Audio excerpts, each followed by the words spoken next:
When I was 13, my parents told me something about myself that changed my life. Have you learned something about yourself that changed the way you perceive yourself? When I was 3 months old, my twin brother was diagnosed with a terminal lung condition. I was diagnosed with a terminal heart condition. My brother was very weak and the decision to pull the plug was obviously a hard decision. His heart was taken and given to me within 10 minutes of his passing. I was 3 months over how long I was expected to live at this point. My parents couldn't take it and put me into care. They came back into the picture when I was 10. I found out what happened when I was 18. 2 years later and my stomach still drops every time I think about it. Hug. I used to always complain that I wanted a brother. I am an only child and I used to love the idea of a sibling. So one day my mother told me I was supposed to be a twin but my brother didn't make it. It kind of shattered me, but it got me to shut up about it. When I was 15ish, I was evaluated by my school for educational impairment since I never got good grades or had any interest in classes. Their target diagnosis was supposed to be ADD or ADHD, as that was the up and coming thing at the time. One of the counselors made a remark during their review that has recently haunted me since my mid-20s. She said, "Noctum will most likely never be married." I have no idea what this was based off of, but here I am. 33 years old, single, been through multiple failed relationships, and no prospects for the future. It kinda burns. As a psychologist, let me just say that 50% of my colleagues don't know what the FCK they're saying in 90% of the time. Don't let a single out of proportion brain fart define you. My mom was planning to commit suicide before she found out she was pregnant with me. It's a really heavy thing to think about considering how much of an butthole I was to her my whole childhood. I was told I spoke funny. I grew up knowing I was kind of deaf, but I'd never thought it affected my speech or that I talked like a typical deaf person. Then some butthole pointed it out in grade school. I listened to some recordings, and yep, it sounds funny and I'm super conscious of it now. Clarification: I have about 40% of my hearing. What with all the accents and dialects that exist, everyone sounds weird to someone. Don't let that butthole get you down. My mother divorced my father when I was about 1.5 years old. My mom was always very vague as to why they split up, saying no, sometimes people just fall out of love, or I was young and impulsive, and it just didn't work out. It was a huge cause for all of my anger when I was a kid and teenager, even after having been adopted by her second husband, who was the best father I could have ever asked for. In my late teens, I had a problem with destructive behavior and anger addiction issues. In my 20s, I developed deep alcohol and drug, MDMA, and script painkillers problems. When I was 27, my younger sister told me that she and my mom got wine drunk together one night, and she confided in her that the reason she left my dad and moved out of state was because he was a massive alcoholic, abusive, with drug problems. The final straw was when she came home from work, and he had set a small fire in the house that escalated, and he was outside drinking with his buddies. While I was in my playpen at home, she literally had to run into a burning house and rescue her infant son while he was too drunk to stand. Suddenly all the alcohol and drugs and anger makes a lot more sense, and why she was so overprotective of me and critical when I made poor decisions. I actually teared up at this. I have a 6-month-old son whose biological father is a drug addict and a complete butthole. Not being raised by him, my son has the most amazing daddy who has been my best friend for 8 years. We're getting married in December. I am so terrified of my son, this little innocent baby boy growing up and using drugs. So this post really hit home. After a parent-teacher conference in the 6th grade, my dad told me that my teacher was worried that I would just charm my way through life. I asked my dad, "Is that bad?" Now that's a charming way to get out of trouble. When I was pretty little, maybe 6 or 7, my mom told me I was B. She explained to me what that was, and it took me 3 or 4 years to realize I am in fact not B. There's something wrong with your mom.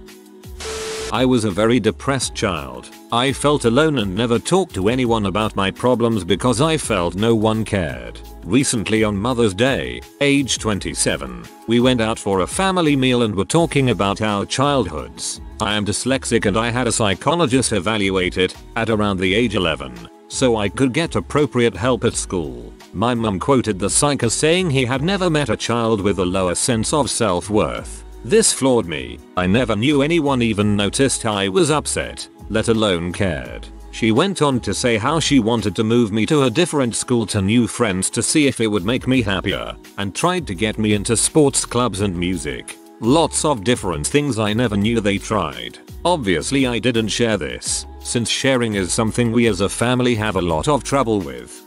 Maybe tell her, next time you and I have a moment alone, that you were both glad and moved to hear what she said the other day, that you didn't think anybody saw it and that you are glad they didn't try their best. She would appreciate it and it don't need to be a long and emotional conversation. Just tell her without added drama. My mother has had 6 kids in her lifetime, and only 3 have survived. My older brother, my twin sister and I. She lost 2 of her daughters in a train accident in the 1970s when she was only 19. She still has scars on each shoulder from the impact of her daughter's bodies slamming against her when the train tore through the truck. She underwent extensive plastic surgery to get her face back. The doctors had to use a photograph just to put her face back together.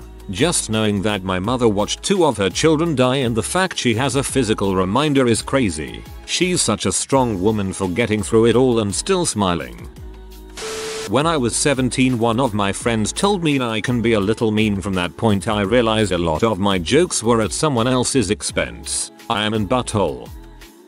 When I was 17 I found out that my grandpa was not my dad's biological dad, thus not my actual grandpa. My grandma was abused by my biological grandpa. She feared he would try to kill her if she left him. Then she got pregnant and wanted better for her child, my dad. She met my grandpa soon after. They got married a few months later. When my dad was born he adopted him. My mom told me, and no one but her knows I know, my grandma and grandpa later had a child of their own. He had absolutely no bias against my brother and I and my cousins, who actually had relation to him. Same goes for the treatment of my dad and aunt. It did not change my perception of myself, but it deeply affected me. I already thought of my grandpa as a good man, but after finding out it brought my respect of him to a new level. He is the greatest man I know and I want to be as great of a man he is. Nobody but my mom, she told me, knows that I know. Not only was I an accident, but in a spout of severe postpartum depression. My mother kidnapped me and tried to kill me as a baby. Dang. When I was about 10 years old or so I had an infected spot on the shin of my right leg. It was an open spot in the skin and was getting larger. I showed my mom and we went to the doctor. I was given an antibiotic shot every day for a week or so. No oral antibiotics then, at least not for that particular one. When I was about 30 or so my mom mentioned that the doctor told her it was gangrene and if the antibiotics hadn't worked I would have had to have the leg amputated. This was back in the late 50s. Not me, but I found out my boyfriend was born without a butthole, and the doctors, quite literally, ripped him a new one. At the age of 20 learned that myself and my twin brother were initially 2 of 21 embryos, which naturally died down to 6 fetuses, and then 4. All 4 of us could have survived, but to increase mine and my brother's chances my mother was advised to have 2 of the fetuses aborted, via a large direct injection through the belly. Was a mini existential crisis knowing that firstly, being IVF, I naturally wouldn't be alive and then also wondering the what ifs of being a quad, or being one to get aborted. Hello fetuses, I would like to play a game. When I was in 6th grade, my father was on his way to prison for 2.5 years. The day that he was going to be put away, he informed me that I had a younger brother, who he had with another woman whilst with my mother. In the years that followed, I learned so much more that would change my view of my family, but this single moment is what I can attribute to my warped view of us. When I was 2, I had to go to the hospital for an ear infection. The doctors did their stuff and left me in the room, and I just toddled out of the room, down the hall, and heard a lady crying in the next room. Her daughter was in the bed, asleep, and the mom was crying. I was 2, so I put a lollipop in the girl's hand because of 2-year-old logic. Later, the lady came back to thank my mom because apparently I had woken the girl from a coma. I don't know how, I don't even remember it. I was told all of this when I was 10. Whoa. My mom had a miscarriage in between my brother and I, and multiple doctors told my mom to abort me because they thought I would be mentally retarded. Made me very aware of how lucky I am to not only be alive, but to be fully functioning. I don't understand your post. All you typed was I choked for a long time as a newborn baby when someone tried to feed me French fries. When they got me taken care of in the hospital, the doctors said I would probably never wake up, and if I did I would be a vegetable. So the doc told my parents they should pull the plug. Apparently just mere seconds after he said this they could hear me crying. I've heard a lot of other stories over the years about doctors saying you're frick to someone, only for them to beat whatever ailed them. So if you're in that situation, just fight it the best you can. Mom had 3 miscarriages before me. Kinda just struck me as being lucky, I guess. Never really thought about it until I realized that I had a very little chance of being a success too. Not necessarily true. If 15% of pregnancies end in miscarriages, the odds of someone having 3 consecutive miscarriages might well be about the same as flipping 10 heads. Yeah, I hate you. Maths checking novelty accounts. My mom told me that I have nystagmus in my eyes, involuntary eye movements, when I was like 14 or 15. I had always wondered why people would look at my eyes funny if we'd been talking for a while, because it was more noticeable when I was little. I was not happy to know that she kept that from me. It made me look people in the eye far less, which only contributed to my shyness and low self-esteem. Nowadays, I'm still working to get past those issues, but I forget I have the eye condition on most days. Learning that me and my brother were some of the few people in the world that have keratosis pilaris follicularis decalvans. It's a skin disease. My brother basically doesn't have hair grow in some places, his head, parts on his arm, back. I have the cousin which is also kinda rare. I have it on my cheeks and arms. I've never met anyone else in the world that has what me and my brother have. It's kinda sad because it's always red and always there. I have KP, but I didn't know there was KPF. KP itself is very common but often only gets diagnosed in extreme cases. I have it on my legs, arms, chest and hips. Added to is I have very sensitive skin, so if I use any smelly it can get very agitated. I have a disease in my ear that means that my bones and eardrums disintegrate. When I was young, my parents forced me into having an eardrum graft. I learned a few years later that due to all the complications I have with my ears, having no eardrum could easily kill me. So thankful to them. My mom told me when I was like 7 or 8, I went to speak to your teacher. You have very good grades, but be warned, I don't care if you ever get a low grade. I know you're quite smart. So you'll never have me screaming at any teacher, nor will your father ever defend you if you score low or don't make your homework. You are responsible for using what you have to keep yourself going. Now go eat pasta. So while everyone had their parents help them and scream at teachers sometimes, I kinda just did what I was asked and realized the general population are somewhat dull towards education and the advantages it brings. Also, I love pasta. When I was 15, I began to have the symptoms of too much fluid in the skull, crushing my brain, which I was diagnosed with at 17. The disease gives me a headache all the time, and the pain makes me tired and makes it hard to concentrate. I also get some visual problems and I have some minor brain damage which has affected my motor skills and memory. Anyway, the point is that at 15 I was really successful at school, totally coasting through everything with absolutely no effort. Suddenly, I have this pain fatigue disease to deal with, and the first time in my life I actually have to work to learn things and get homework done. My attendance at school in my GCSE year was less than 50% because I was so ill. So I couldn't just crap out some answers to homework during lunch anymore. My memory was shot, so I actually had to learn things by actually going over and over them and trying. It was a huge massive shock to me and I was devastated that I wasn't clever anymore. But this experience totally changed everything. By learning to learn and put effort into my education at 15, I struggled through and did my A-levels. Then I struggled through and did my degree. And now I'm struggling through a second degree and a professional qualification. I know myself, and there's absolutely no way I'd have got this far if I'd never been sick. I would have found it all way too much effort and I'd have quit. I'm so grateful to my disease for making me learn how to work hard at something important to me. For most of my life I had been told by my mother that I had Asperger's, epilepsy, allergies, asthma, autism and a slew of mental disorders or diseases she'd seemingly picked out at random. Found out last year I'm pretty darn healthy and none of it was true. My only gripe? I could have played dodgeball. I really wanted to when I was younger but couldn't because of all of these. Also, I am now trapped in a well.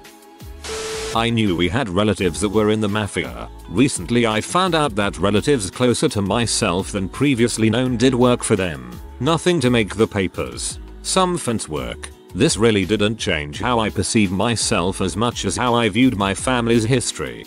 For those, like me, not in the know, Google implies that fence work means dealing in stolen goods. When I got to university, I found out that with a nice haircut, I was actually good looking. It completely changed the way I presented myself and talked to girls. I learned, after my mom had had a 1 stroke to a glass of wine too much, that I was an accident. She had a 5-month-old and was relying on breastfeeding for birth control. Apparently, my dad said no when he was told I was on the way. Not a good feeling. A lot of pregnancies are accidents. Now, if she had called you a mistake, that's a different kettle of fish altogether. Very few pregnancies are actually carefully planned and fully wanted at first. Stop taking it personally. My mom was always sick when I was a child. We stopped going out much or sometimes we couldn't go out because her tummy hurt. So, I would spend hours playing my mom's feet keeping her company completely unaware she was unable to move due to cancer and recovering from surgeries. Little did I realize until I thought deeply about it as a teen that my mother had ovarian cancer and had a hysterectomy. I asked my dad and I stayed home with my mom while she recovered so my dad could work it up on our house payments. They just didn't tell me the truth because I was under 9, shy, anxious, and had a speech issue. School life was hard enough. Because of this I'm much more understanding and patient with friends who get severely ill. Sometimes people stop visiting if you get too sick. Not me. I'll always stop by. A friendly face helps. As a kid my mom told me I'm a 7th level mature soul, which is supposed to mean I read good karma, except on Reddit. Ever since then, I have believed that I am more or less the chosen one. Whoa, that's 2 levels above a laser lotus. At 23 I was diagnosed with polycystic ovary syndrome. We were trying to get pregnant and couldn't figure out my very unusual menstruation cycles. We went through the low-level fertility treatments and they didn't work. My insurance doesn't cover any of this so I will not be having babies because I cannot afford the crazy prices for these treatments. It has been kinda hard for me because the only thing I wanted out of life was to be a mother. Recently though I have thought about fostering children. Just have to get out of this apartment and into a house. There are a lot of kids in need of adoption and a good mom like you.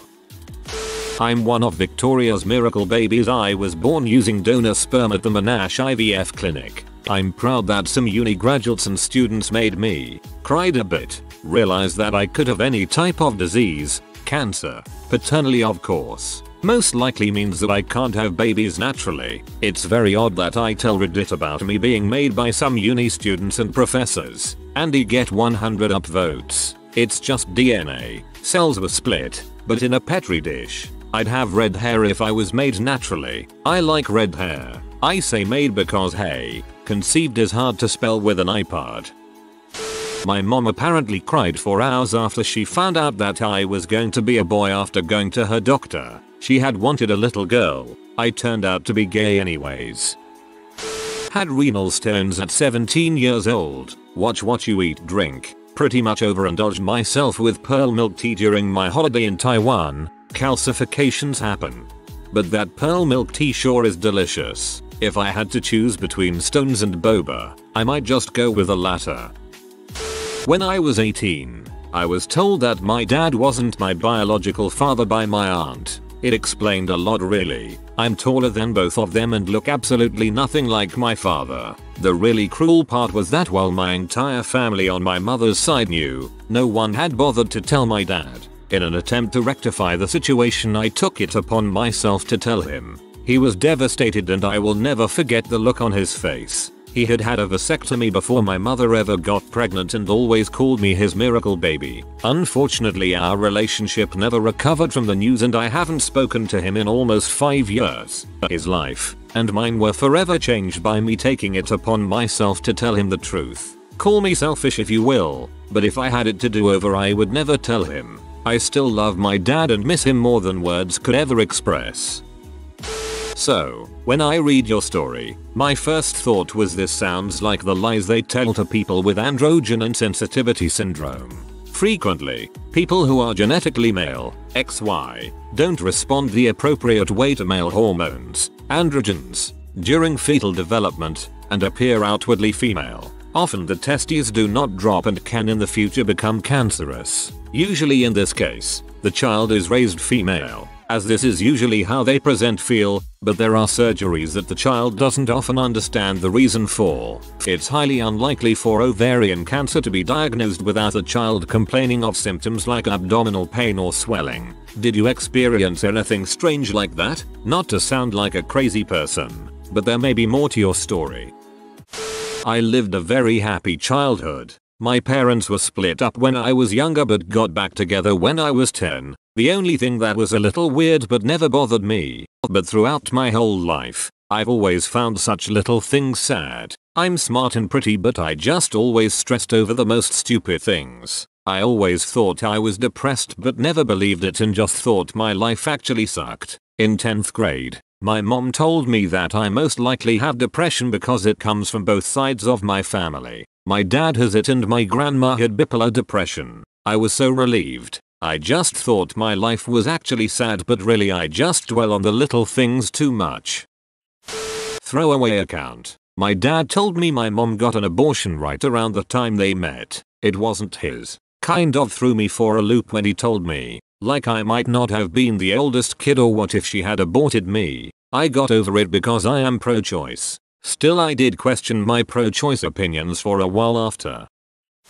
I found out that my dad was not my real dad. I always had a feeling, but still. My mom was with my stepdad and asked him why he wouldn't have sex and he said that he respected her. They got married and she found out he was impotent. She asked him to get help for it cause she wanted a baby, but he was selfish and would not. It was not a marriage of love but of lying and him emotionally abusing her. So she ended up sleeping with her high school love and got pregnant with me. I honestly don't blame her and I'm not mad. My stepdad claimed to be mine though he knew he couldn't be, and so everyone in my small town still calls me his and I have his last name. He died and we were never close, but I feel he didn't really wanna be my dad. Just didn't wanna look bad in front of everyone. ELSE. All these mom had a miscarriage posts are weird to me. It's really not uncommon at all. As high as 1 in 5 in early pregnancy say some statistics. Others say around 15%. I had a miscarriage myself last year. Very early, and expecting my first baby next week. I see no reason to tell him about the miscarriage. How would it benefit him? Kind of shocked as there are a lot of these in the thread and actually change the way a person sees themselves. A few years ago my parents told me that when I was born the doctor who delivered me looked spitting image of Chuck Norris. From that point forward I felt I was destined for greatness. Well, maybe. All I saw in your post was, Doctor Who, Chuck Norris, you are the chosen one. Well, it wasn't me, but a story in my family. When my great-grandma was born, her mother died in labor. Her dad got remarried and she grew up thinking that her stepmom was her real mom. Then when the stock market crashed and her dad killed himself, she needed her birth certificate and went up in the attic to find it, and that's when she learned both her parents were dead. I got told that going way back my Taiwanese aboriginal roots, our family were shamans and communicated with souls and such. Made me feel special, and now I can explain why the rest of my family are superstitious crazy Asians. When I was a child, before my parents get divorced, they were always fighting. When I was in my bed, my grandbrother came and asked me if I was okay. Then we talked and he told me, work hard at school, because when you'll finish university, be graduated and live independently, you'll be able to say that you've done that alone, and without the help of your parents. I'm 17 and I still remember what he has said. If you are new to the channel, you can subscribe. I publish new videos every day. Until then, check another video.